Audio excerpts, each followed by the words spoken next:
నమస్కారం. మీ విజయ్ కుమార్ గంట. AP CM Chandrababu,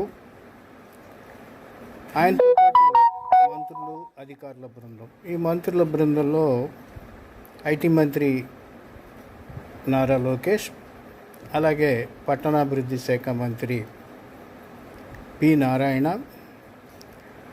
పరిశ్రమల మంత్రి టీజీ భరత్, ఇక సిఆర్డిఏ కమిషనర్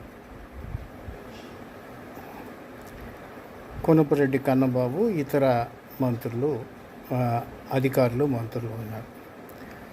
మొత్తం మీద ఈ పర్యటన 4 రోజుల్లో గమనించినప్పుడు చంద్రబాబు గారు చాలా సమన్వయంతో ఒక వ్యూహాత్మకంగా అక్కడ ఉన్నటువంటి సింగపూర్ వ్యాపార సంస్థల్ని కదిలించగలిగారు, పెట్టుబడులకి ఏపీ వైపుకి ఆకర్షించగలిగారు అనేది సింగపూర్లోని మీడియా వర్గాల కథనం.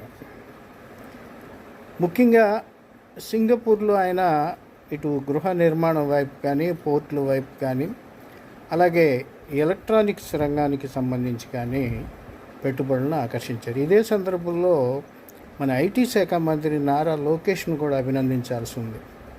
ఆయన ఒక పక్క సీఎం గారి సమావేశాలు నిర్వహిస్తుంటే చాలా దిగ్గజ సంస్థలతోటి నిర్వహించిన సమావేశాలు కూడా విజయవంతం అయ్యాయి.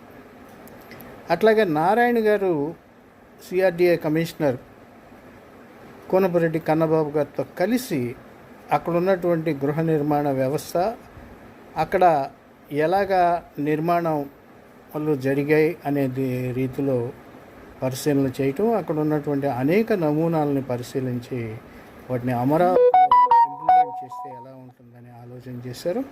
4 రోజుల పాటు జరిగినటువంటి సీఎం పర్యటన ముగిసింది. విన్న సమాచారం ప్రకారం లోకేష్ గారు ఒక రోజు ఉండవచ్చు అని, అక్కడ ఉండవచ్చు అని తెలిసింది, లేదా బయలుదేరైనా రావచ్చు. అయితే నారాయణ గారు మాత్రం అక్కడి నుంచి మలేషియా వెళ్తారు. మొత్తం మీద చాలా రోజుల తర్వాత సింగపూర్లో ఉన్నటువంటి వ్యాపార సంస్థల్ని ఆంధ్రప్రదేశ్ తన వైపుకు తిప్పుకునే ప్రయత్నం చేసింది. అయితే దీన్ని క్షేత్ర స్థాయిలో గ్రౌండింగ్ చేసే విషయంలో ప్రభుత్వం మరింత మెలకువగా వ్యవహరించడం, వారికి ఇచ్చినటువంటి వాగ్దానానికి అనుగుణంగా ఇక్కడ అన్ని మౌలిక వసతులు కల్పించాల్సినటువంటి అవసరం ఉంది. సింగపూర్ పర్యటన విజయవంతమే.